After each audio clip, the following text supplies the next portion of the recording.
Pada masa kelahiran dan kehidupan Yesus Kristus, dunia tengah berada dalam periode yang sangat dinamis, ditandai oleh perubahan politik, sosial, dan budaya yang signifikan.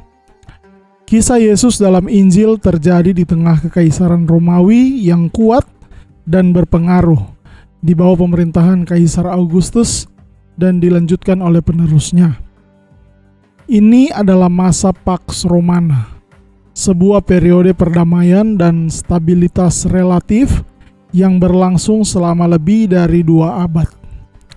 Hari ini kita akan belajar bersama apa saja peristiwa besar yang terjadi bersamaan dengan masa di mana Tuhan Yesus berkarya di dunia ini. Kita belajar bersama di Ayo Cari Tahu.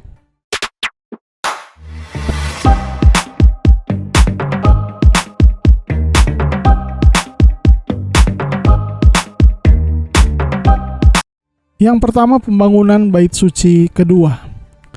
Bait Suci kedua awalnya dibangun oleh orang Yahudi yang kembali dari pembuangan Babel pada sekitar tahun 516 setelah dikeluarkannya dekret Kores Agung. Namun bangunan yang dibangun oleh Zerubabel dan Yesua ini relatif sederhana dibandingkan dengan Bait Suci pertama yang dibangun oleh Raja Salomo.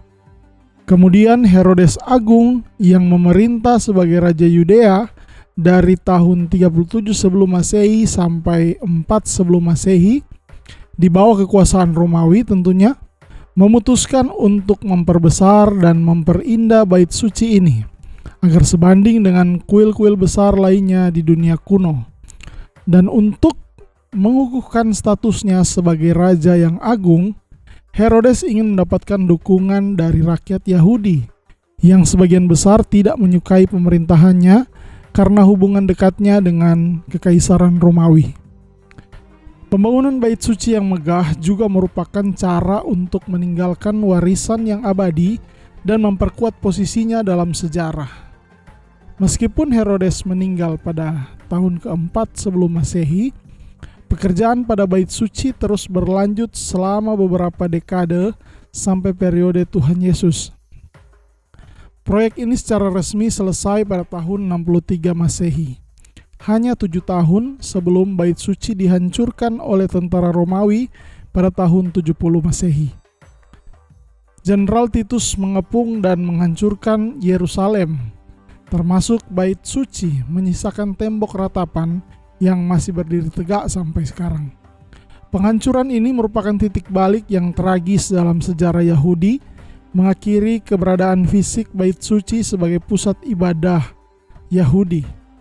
Bait Suci kedua yang direnovasi oleh Herodes Agung tetap dikenang sebagai salah satu pencapaian arsitektural terbesar dalam sejarah Yahudi dan tetap menjadi simbol penting dalam iman dan identitas agama Yahudi hingga hari ini. Yang kedua, sensus penduduk. Pada waktu itu, Kaisar Agustus mengeluarkan suatu perintah, menyuruh mendaftarkan semua orang di seluruh dunia. Inilah pendaftaran yang pertama kali diadakan sewaktu Quirinius menjadi wali negeri di Syria. Maka pergilah semua orang mendaftarkan diri, masing-masing di kotanya sendiri. Pada masa Yesus Kristus lahir, peristiwa sensus penduduk di bawah kekaisaran Romawi sedang dilaksanakan. Kaisar Augustus dalam dekretnya yang berjudul Res Gestae Auguste Cassius Dio memberi perintah bagi seluruh provinsi jajahannya untuk mengadakan sensus kependudukan di daerah asalnya. Itulah sebabnya Yusuf membawa Maria untuk kembali ke kampung halamannya di Bethlehem. Karena memang Yusuf terdata bukan sebagai penduduk Nazaret. Nah, menarik jika kita melihat bahwa perintah yang sama dilakukan di Mesir, daerah jajahan Romawi lainnya.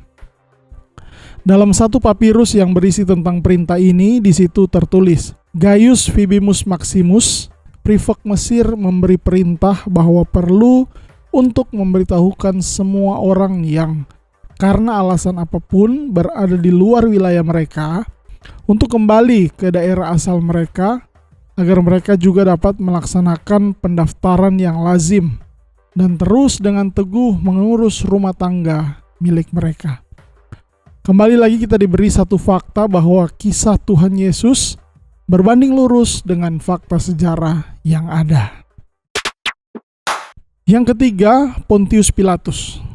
Keempat, catatan Injil juga memberi satu fakta penting yang bersamaan tentang dinamika politik di Yudea dan Palestina pada zaman Yesus Kristus, di mana setelah kematian Herodes Agung, daerah kekuasaannya terbagi kepada ketiga anaknya.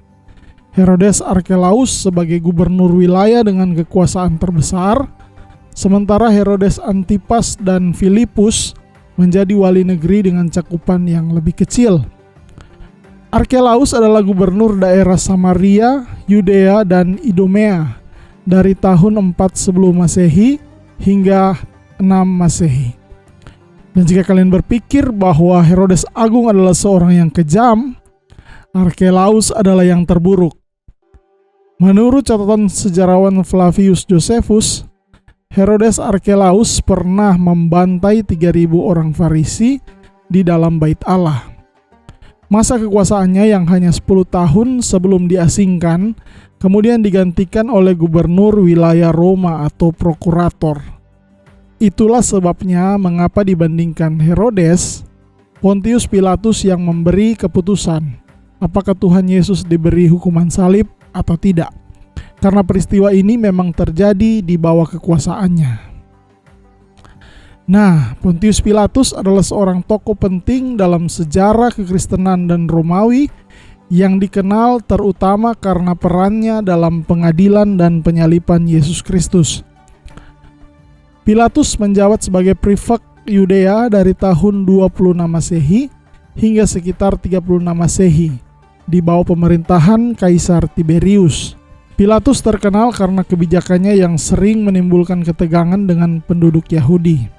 Misalnya, ia memerintahkan pemasangan standar Romawi dengan gambar kaisar di Yerusalem, yang dianggap sebagai pelanggaran terhadap hukum Yahudi yang melarang gambar berhala. Pilatus juga mengambil dana dari Bait Suci untuk membangun saluran air ke Yerusalem, yang menyebabkan pemberontakan di kalangan orang Yahudi yang dipimpin oleh Yesus Barabas.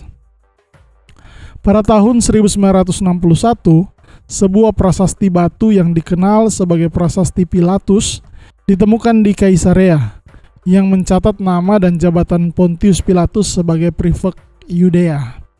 Prasasti ini memberikan bukti arkeologis langsung tentang keberadaan dan peran Pilatus, sekaligus memberi bukti historis tentang sejarah yang bersamaan dengan kisah Injil. Yang terakhir, organisasi Zelot.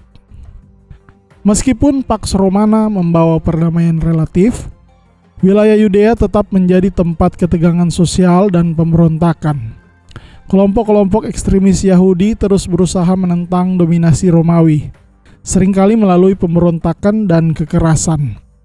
Ketegangan ini menciptakan latar belakang yang bergolak bagi kehidupan Yesus dan pelayanannya, sekaligus memberikan konteks bagi beberapa ajarannya yang menekankan perdamaian dan keadilan yang berbeda dengan apa yang dilakukan oleh orang-orang dari organisasi Zelot. Zelot adalah sebuah kelompok revolusioner Yahudi yang beroperasi pada abad pertama Masehi. Nama Zelot berasal dari kata Yunani zelotes yang berarti orang yang bersemangat atau fanatik. Mereka dikenal karena semangat mereka untuk mempertahankan hukum Yahudi dan kebebasan politik dari kekuasaan Romawi. Tujuan utama Zelot adalah pembebasan Yudea dari penindasan dan kendali Romawi. Mereka percaya bahwa bangsa Yahudi harus merdeka dan memerintah sendiri tanpa campur tangan kekuatan asing. Flavius Josephus menggambarkan mereka secara negatif, menyebut mereka sebagai fanatik yang membawa kehancuran bagi Yudea. Namun beberapa sumber lain menggambarkan mereka sebagai pahlawan yang berjuang untuk kebebasan. Salah satu murid Yesus, Simon, dikenal sebagai Simon orang Zelot, yang menunjukkan adanya hubungan antara gerakan Zelot dan beberapa pengikut awal Yesus. Namun Yesus sendiri mengajarkan pesan damai yang bertolak belakang dengan taktik kekerasan mereka.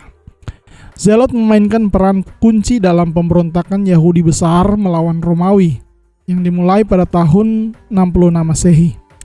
Pemberontakan ini awalnya berhasil mengusir pasukan Romawi dari Yerusalem dan beberapa bagian lain dari Yudea. Namun pemberontakan ini akhirnya dipadamkan oleh Romawi di bawah pimpinan Jenderal Titus yang menghancurkan Yerusalem dan Bait Suci pada tahun 70 Masehi. Demikian pembahasan hari ini, kiranya menguatkan kita untuk menjawab dengan hikmat yang ada bahwa Yesus Kristus pernah menjalani kehidupan di dunia, dan bukti sejarah di luar Injil pun dengan sendirinya beriringan dengan fakta Alkitab yang tertulis. Jangan lupa teman-teman like-nya, komen, share, dan subscribe channel Ayo Ibadah. Terima kasih. Tuhan Yesus memberkati. Ayo cari tahu.